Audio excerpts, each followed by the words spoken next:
jemaat Tuhan dimanapun berada, kematian dan kebangkitan Tuhan Yesus membuktikan bahwa Dia adalah Allah yang hidup, Allah yang berkuasa atas segalanya. Ini merupakan momen spesial di mana perayaan Paskah dirangkaikan dengan perayaan bulan budaya. Seyogianya, di bulan April, masyarakat Kabupaten Landak merayakan syukuran panen padi yang disebut Naik Dangau. Oleh sebab itu, Gereja Dayak Borneo menetapkan bulan April merupakan bulan budaya. Nah, jemaat Tuhan, mari kita bersukacita menyambut kebangkitan Tuhan kita. Bapak Ibu saudara yang kekasih, bersama-sama kita menyaksikan pengumuman berikut.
Saudara yang kekasih, mari kita mempersiapkan hati kita untuk masuk dalam ibadah hari ini. Mari kita berdoa. Bapa, kami bersyukur punya Allah seperti Engkau. Terima kasih buat pengorbanan-Mu yang sempurna untuk kami, yang telah memenangkan kami atas segala dosa-dosa kami. Terima kasih Tuhan, kami menyerahkan hidup kami seluruhnya dalam tangan-Mu. Kami menyerahkan persembahan yang telah kami beri pada saat ini. Kiranya Tuhan memberkati setiap jemaat Tuhan yang telah memberikan yang terbaik untuk Tuhan pada hari ini. Melewati pekerjaan dan usaha mereka, biarlah Tuhan mencurahkan berkat-berkat atas hidup mereka. Terima kasih Bapa, kami bersyukur kepadamu dan kami menyerahkan ibadah kami pada hari ini hanya di dalam nama Yesus. Haleluya. Amin.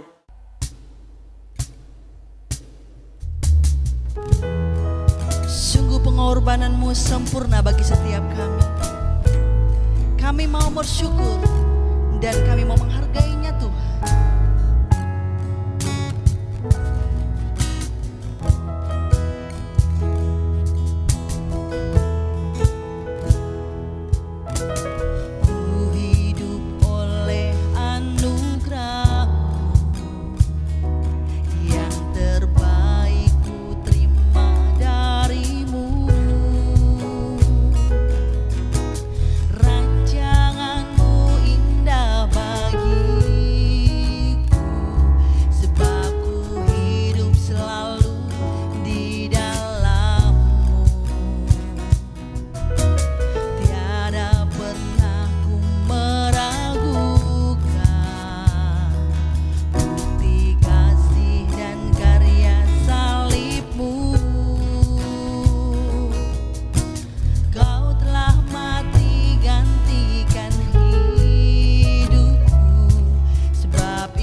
baik dalam hidup kami.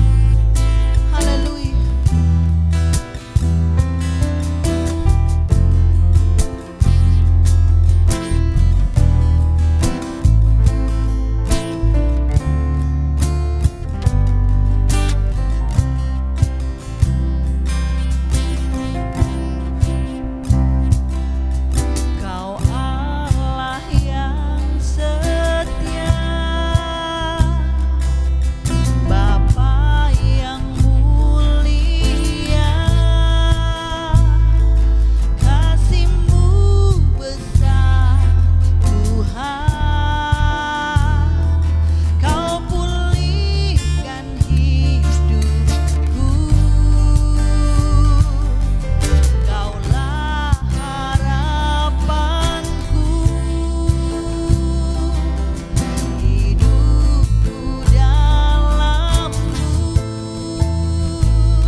Salam jemaat yang dikasihi oleh Tuhan, seluruh jemaat gereja Dayak Borneo, baik jemaat Sebaot Ngabang maupun seluruh jemaat gereja Dayak Borneo dimanapun berada, dan kepada seluruh jemaat dimanapun yang saat ini sedang menyaksikan siaran ini.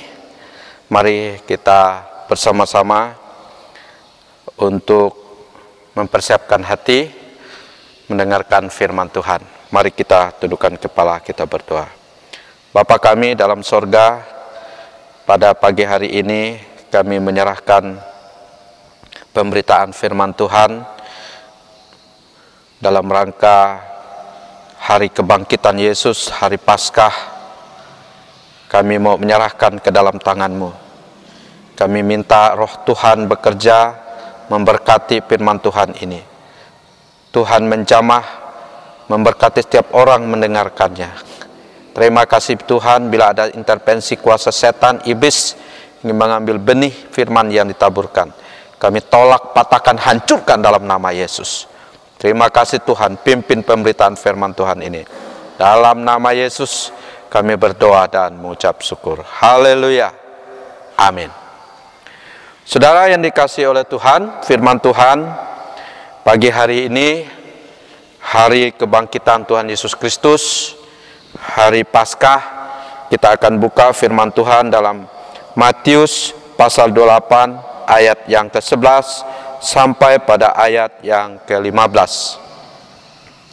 Matius pasal 28 ayat 11 sampai ayat yang ke-15. Demikian bunyi firman Tuhan. Dusta mahkamah agama. Ketika mereka di tengah jalan, datanglah beberapa orang dari penjaga itu ke kota dan memberitahukan segala yang terjadi itu kepada imam-imam kepala. Dan sesudah berunding dengan tua-tua, mereka mengambil keputusan lalu memberikan sejumlah besar uang kepada serdadu-serdadu itu dan berkata, kamu harus mengatakan bahwa murid-muridnya datang malam-malam dan mencurinya ketika kamu sedang tidur. Dan apabila hal ini kedengaran oleh wali negeri, kami akan berbicara dengan dia sehingga kamu tidak beroleh kesulitan apa-apa. Mereka menerima uang itu dan berbuat seperti yang dipesankan kepada mereka. Dan cerita ini tersiar di antara orang Yahudi sampai sekarang ini. Jemaat yang dikasihi oleh Tuhan, hari ini saya ingin menyampaikan tema khotbah, yaitu Kristus sudah bangkit. Saudara yang dikasihi oleh Tuhan, pemberitaan tentang Kristus sudah bangkit banyak kali dipropaganda oleh orang-orang yang menolak Yesus di dalam hidupnya. Sebagaimana kita ketahui, sekarang banyak himbauan pemerintah menolak tentang berita hoak. Demikian juga pemberitaan tentang kebangkitan Yesus dari dulu dibuat banyak orang membuat berita hoak dengan tujuan agar jangan orang mempercayai tentang kebangkitan Yesus. Jangan sampai orang menerima Yesus dan mempercayai tentang kebangkitan Yesus. Saudara yang dikasihi oleh Tuhan, pembacaan ini bicara tentang kejadian nyata yang dilihat, yang disaksikan oleh serdadu. Ketika serdadu itu atau penjaga kubur Yesus yang menjaga kubur Yesus pada waktu Tuhan Yesus mati, sebagaimana tertulis di dalam Matius pasal 27 ayat 62 sampai 66. Di sana bicara tentang imam-imam kepala dan orang Farisi datang meminta kepada Pilatus, wali negeri, untuk mengirim penjaga, mengirim serdadu dari pemerintahan untuk menjaga kubur Yesus. Karena katanya bahwa Yesus pernah menyampaikan berkali-kali bahwa dia akan bangkit pada hari yang ketiga. Jadi kata orang Farisi, jangan-jangan nanti takut nanti lalu datang muridnya mencuri mayat Yesus, lalu dikatakan Yesus bangkit. Nah, untuk mengantisipasi ini, maka para orang Farisi, orang Yahudi datang meminta supaya pemerintah mengirim penjaga, para serdadu. Dan dikatakan bahwa kemudian Pilatus mengirim penjaga khusus, pengamanan terhadap kubur Yesus. Saudara yang dikasihi Tuhan, setelah hari Sabat lewat, dikatakan dalam pasal 28 ayat 1, menjelang menyingsingnya fajar pada hari pertama minggu itu, saudara-saudara, maka terjadilah gempa bumi. Ya.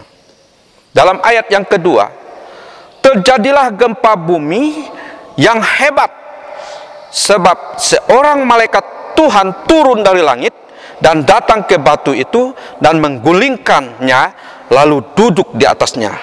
Wajahnya bagaikan kilat dan pakaiannya putih bagaikan salju.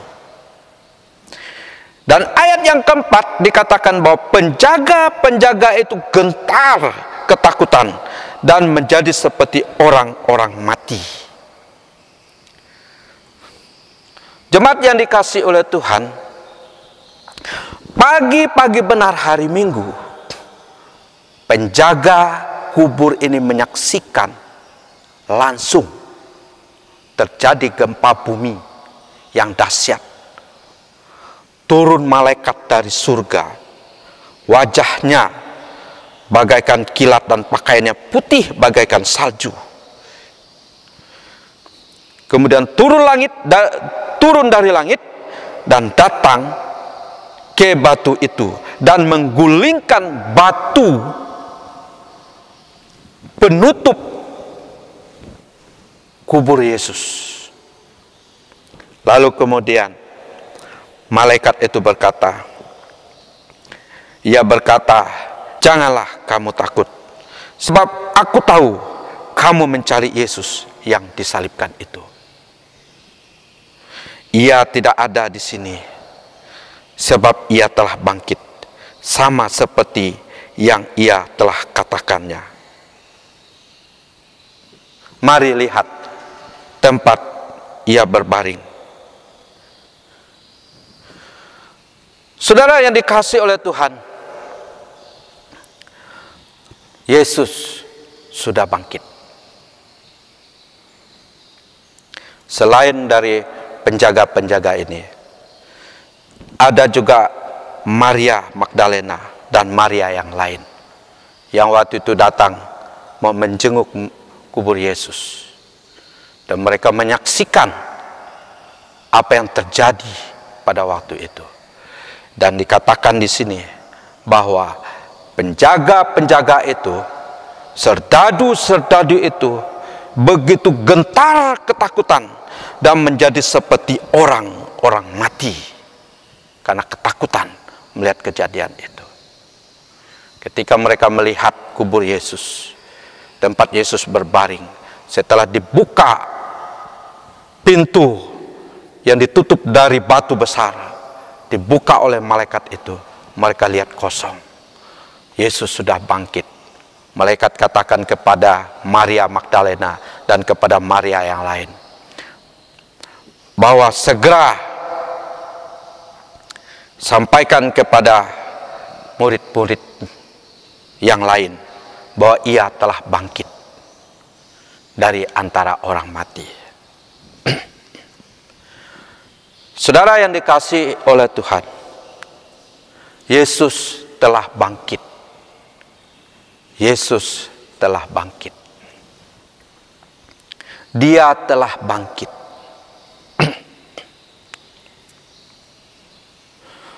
Jemaat yang dikasihi oleh Tuhan, di dalam pembacaan ini,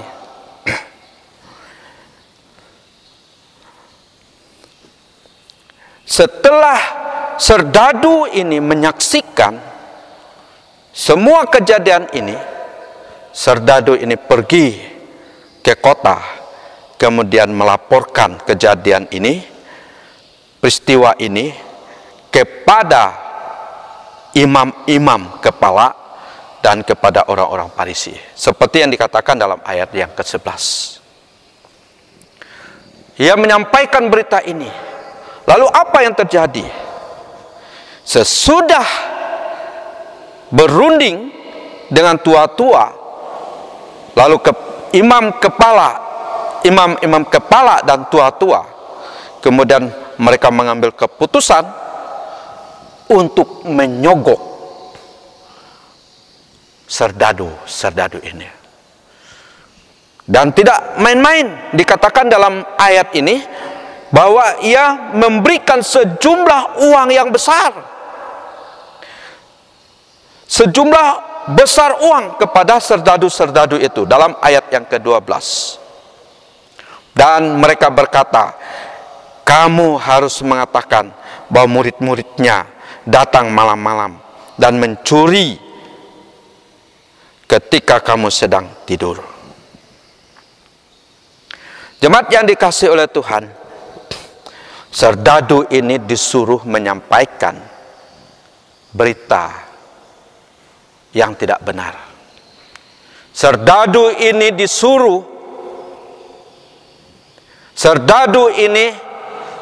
dibayar supaya menyampaikan berita hoak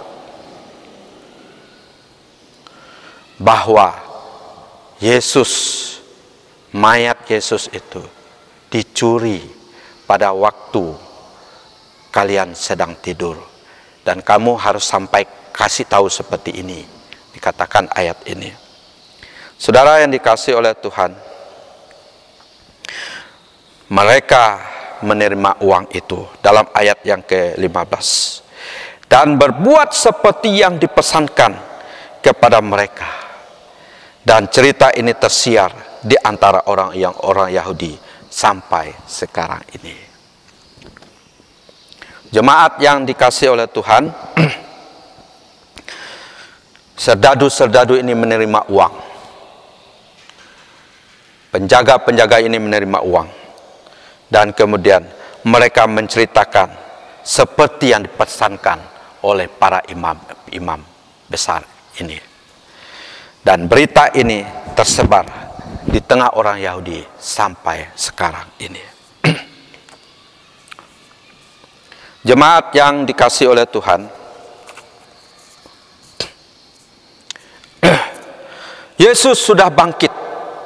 Pembacaan ini jelas kita lihat, Yesus sudah bangkit dari antara orang mati. Oleh karena itu, ada dua hal yang harus kita renungkan pada hari ini. Hal yang pertama adalah jangan mau dibodohkan oleh berita hoak serdadu dan para imam kepala itu. 1 Korintus 15 ayat 14. Firman Tuhan berkata, tetapi andai kata Rasul Paulus, andai kata Kristus tidak dibangkitkan, maka sia-sialah pemberitaan kami, dan sia-sialah juga kepercayaan kamu. Saudara yang dikasihi oleh Tuhan, Rasul Paulus adalah pasukan. Jemaat yang dikasihi Tuhan, Yesus sudah bangkit.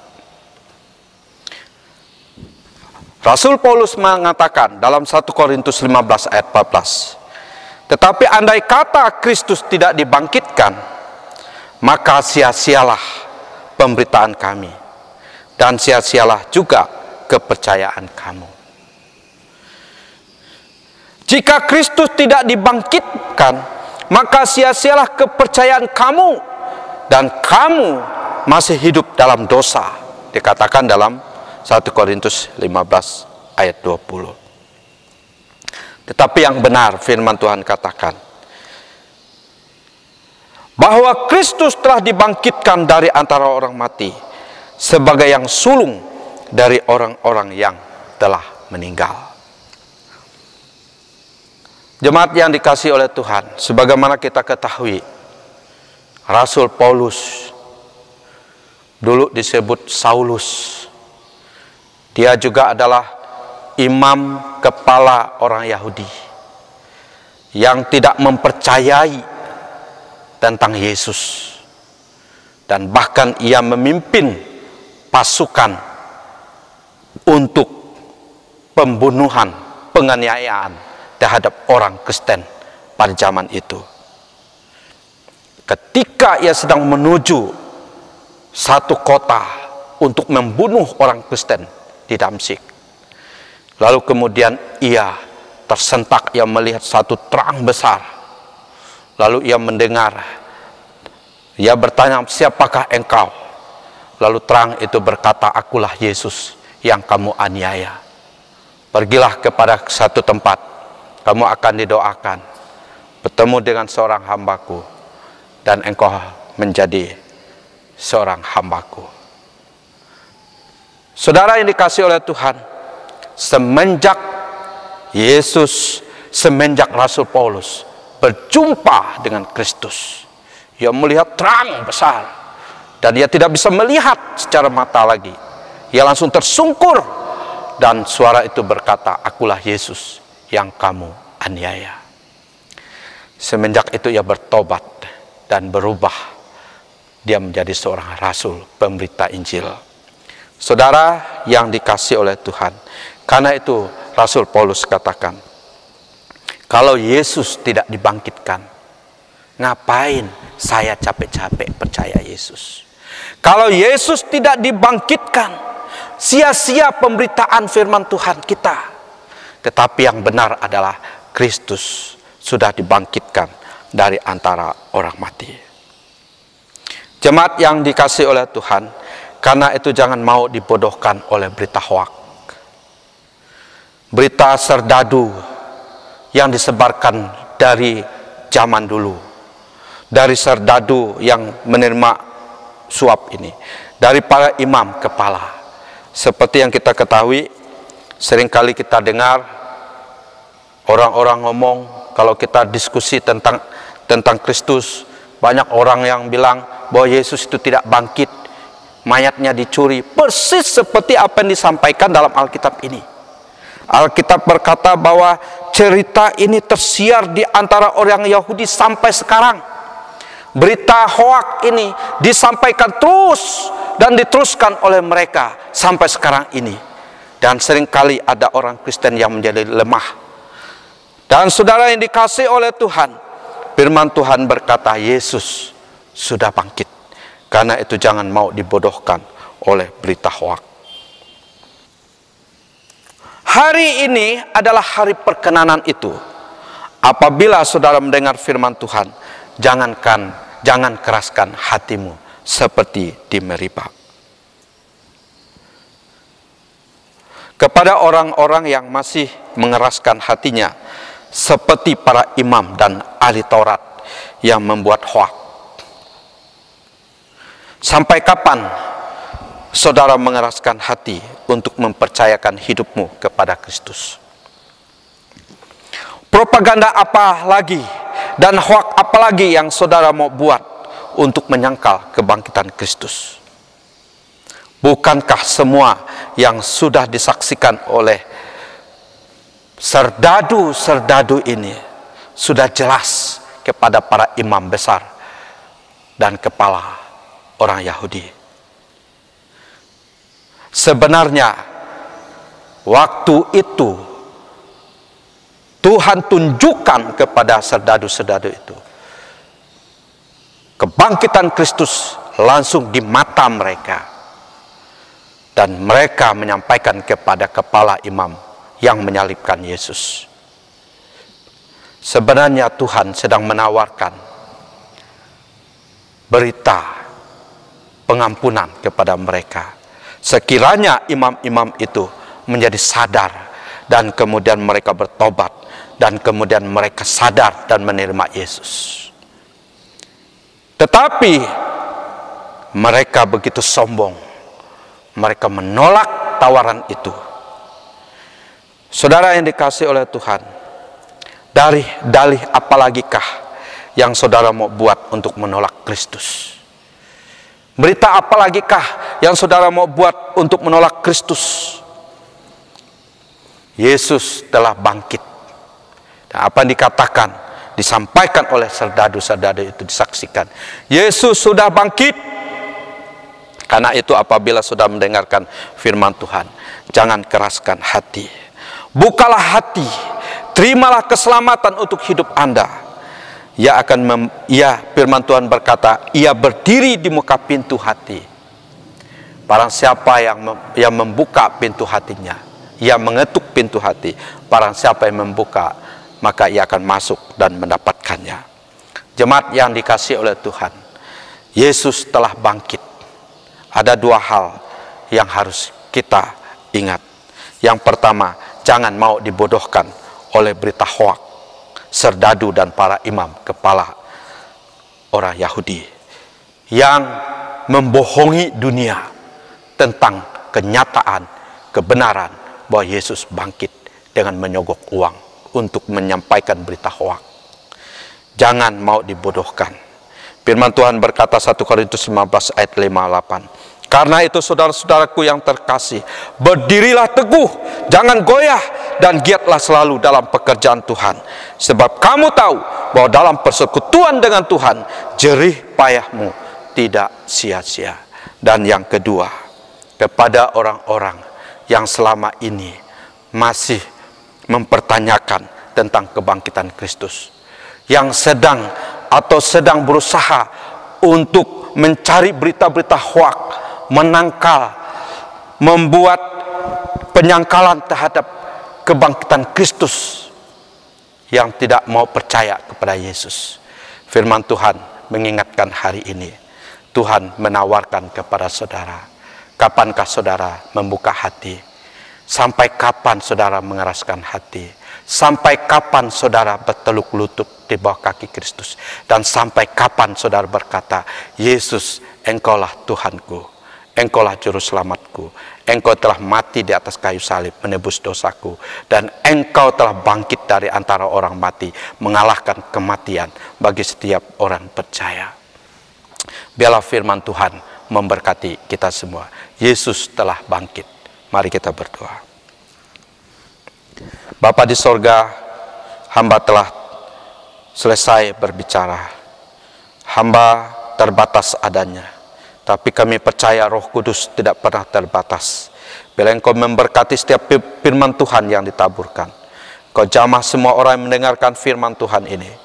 Oh Tuhan, baik yang ada di rumah, yang sedang di perjalanan, atau sedang menyaksikan YouTube, kami berdoa di dalam nama Yesus, berkatilah mereka semua.